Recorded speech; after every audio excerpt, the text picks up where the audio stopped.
Every time your heart beats, blood is pushed with powerful force into a network of vessels that keep your entire body alive. But have you ever wondered how does this blood travel such long distances without losing pressure, and how are these vessels built to handle that force? Well, the answer lies in one of the most important components of the circulatory system. Yes, you guessed it right, arteries.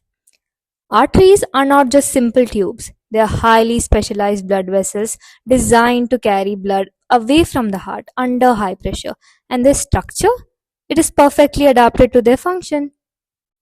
In histology, arteries are studied based on their wall structure, made up of three layers: tunica intima, tunica media, and tunica adventitia, each playing a unique role in maintaining circulation. The arteries of three main types: elastic arteries, also known as large arteries, muscular arteries, and small arteries and arterioles.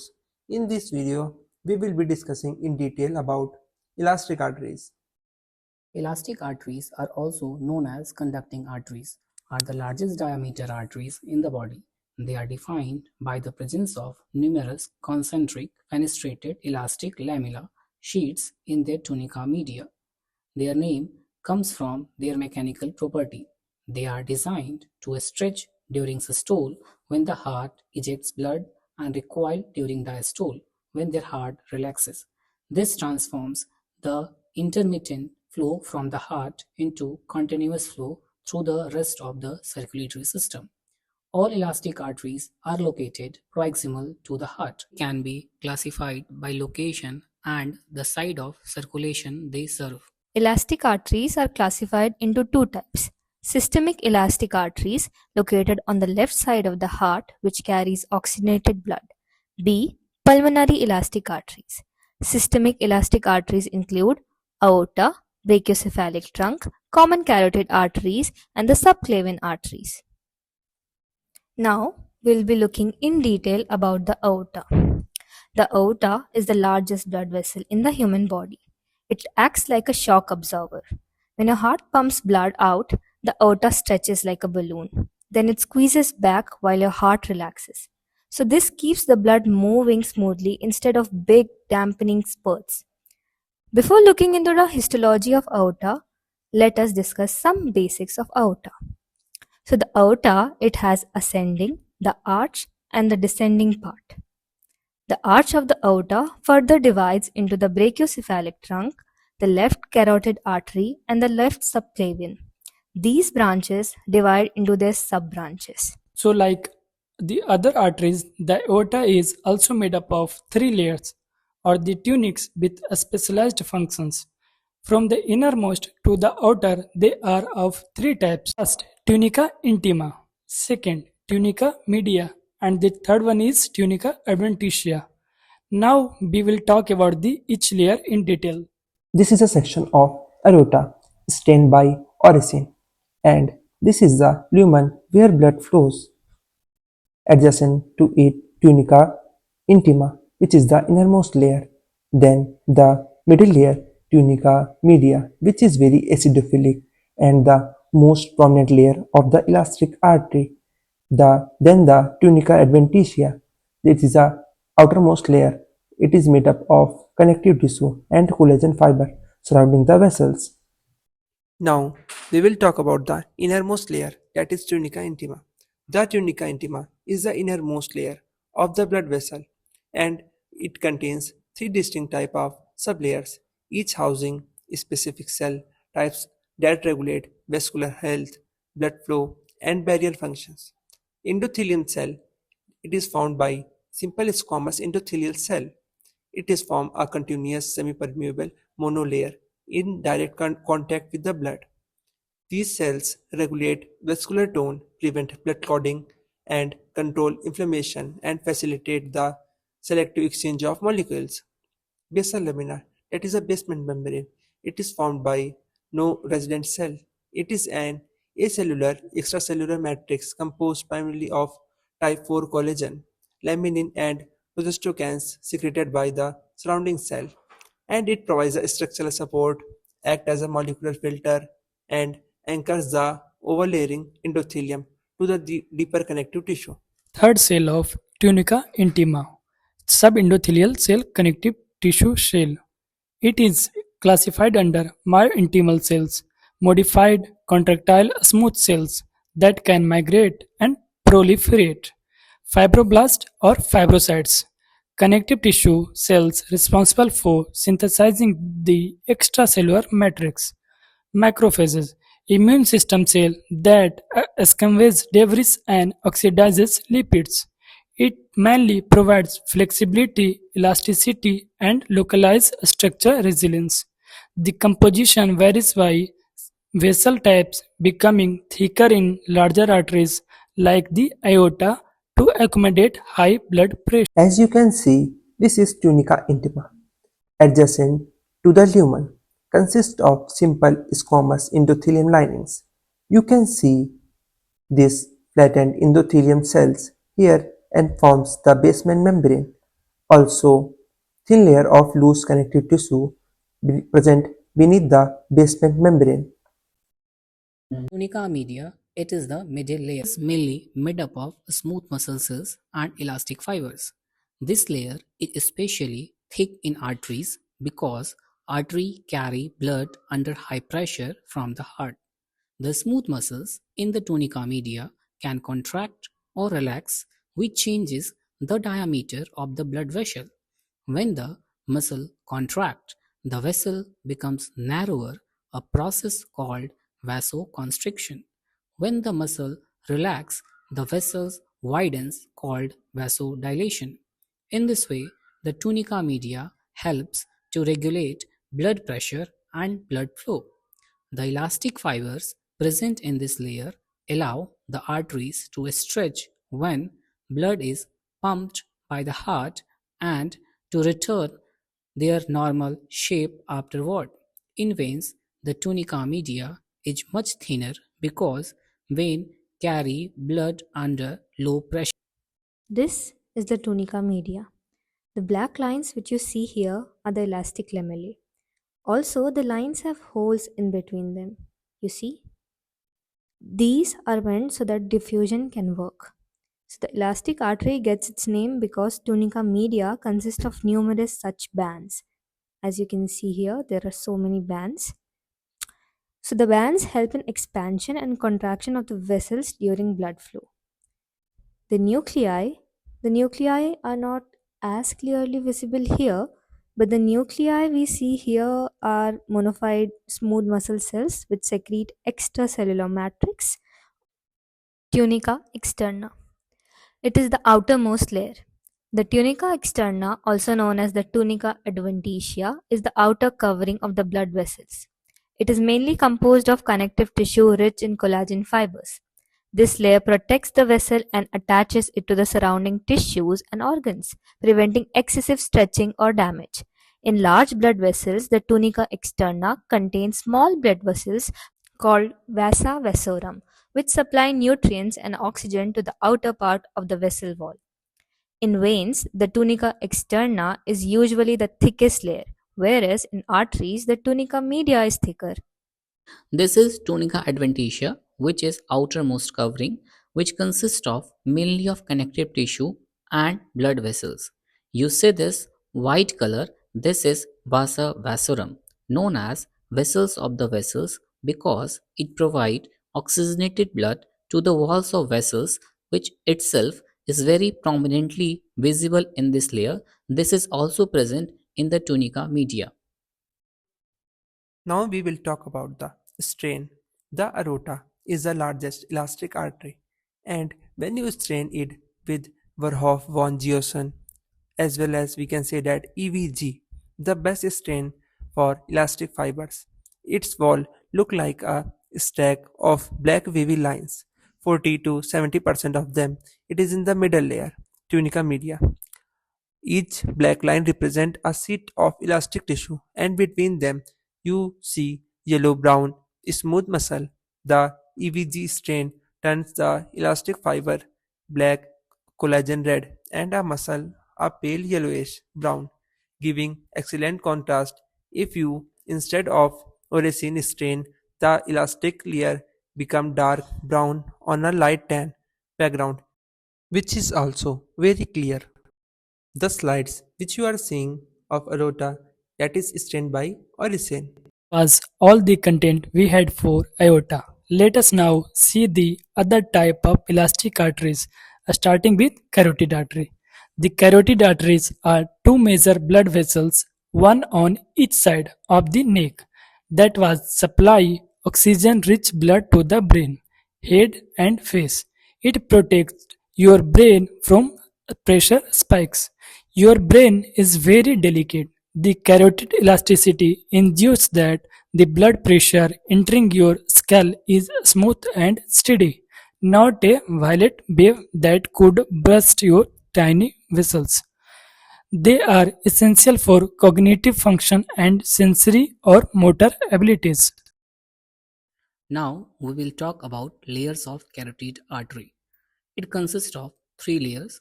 Innermost layer is tunica interna, middle layer is tunica media, and outer layer is tunica adventitia. Now we will mainly talk about the internal layer tunica interna. It is innermost layer of the carotid artery. It is formed by simple squamous epithelium called endothelium, resting on a thin basement membrane and subendothelial connective tissue. A prominent internal elastic membrane separates the intima from tunica media. We will talk about middle layer, that is tunica media. It is the thickest layer of the carotid artery. It contains numerous smooth muscle cells and elastic fibers arranged circularly. In the common carotid artery, elastic tissue is well developed because it is the largest elastic artery. Now, the external layer is tunica externa or adventitia. It is the outer connective tissue covering it. It contains collagen and elastic fibers that protect and support the artery. It also contains small vessels called vasa vasorum and autonomic nerve fiber that supply the vessel wall. Staining of the common carotid artery. Smaller than the aorta and has a special feature, a very prominent internal elastic lamina, which was the layer between the inner lining and the middle layer. When you stain it with EVG, you see a single thick black wavy line right under the endothelial cells. That is the elastic lamina. Deeper in the media, you see only 5 to 10 thinner black lines, which were the elastic lamellae, much fewer than the aorta. Orison stain turns this internal elastic lamina a bold dark brown against a pale background, making it easy to measure its thickness. A thickened internal elastic lamina is a sign of high blood pressure. That's all we have for the common carotid artery. Now we will talk about subclavian artery. The subclavian artery are paired major blood vessels located beneath the clavicles that supply oxygen-rich blood, as well as we can see that oxygenated blood to the upper limb as well as the part of the head and neck. It stays elastic so that when you swing or lift your arms, the arteries doesn't collapse or pull blood away from your brain. It keeps the flow to your head and the arms fair through the several branches. Now that we are aware about the basic wall structure of arteries, let us take a quick overview of subclavian artery. First, the tunica interna. The tunica interna of the subclavian artery is lined by endothelium and supported by subendothelial connective tissue. It has a distinct internal elastic lamina that provides elasticity and separates it from the media. Second, tunica media. The tunica media is thick and rich in elastic fibers and smooth muscle cells. Since these subclavian arteries carry blood under high pressure to upper limb, the media helps withstand pressure and regulates blood flow. Third, tunica externa. The tunica externa consists mainly of collagenous connective tissue. It anchors the artery to surrounding structures in the root of neck and axillary regions.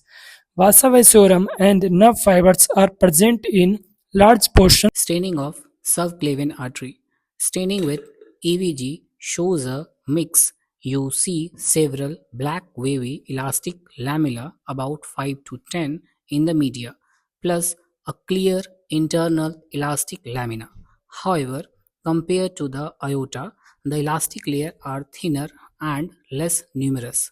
Aldehyde fusin stain is very useful for the subclavian because it turns elastic fiber deep purple and stains the background light green. This contrast helps researchers see exactly where the elastic fibers stop and muscle begins. Orison gives a brown color and works well to show the gradual loss of elastic fibers as you move away from the heart. Vigord's resorcin fusion can highlight any damage from atherosclerosis, which is common in the subclavian.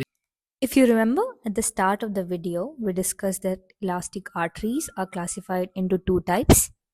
Now that we are done with the systemic elastic artery, let us discuss with pulmonary elastic artery. Pulmonary artery. The pulmonary trunk is a large blood vessel that comes out from the right ventricle of the heart. It carries deoxygenated blood, the blood with less oxygen, from heart to the lungs. The pulmonary trunk works as a part of the pulmonary circulation system, which is a low pressure system. This is important because the lungs are delicate and need gentle flow for proper gas exchange. Now we will discuss about the walls of the pulmonary artery. Its wall basically consists of three layers: tunica intima, tunica media, and tunica adventitia. Tunica intima is the innermost layer. Endothelium, a continuous lining of flat, simple squamous endothelial cells. Subendothelial layer, a thin layer of delicate connective tissue, collagen and elastic fibers supporting the endothelium. Internal elastic lamina. In larger pulmonary artery, this is often a distinct boundary of elastic fibers separating the intima from the media. In smaller peripheral branches, it may be less prominent or blend with the media. Tunica media, middle layer, it contains smooth muscles, and this layer consists of circumferentially arranged vascular smooth muscle cells.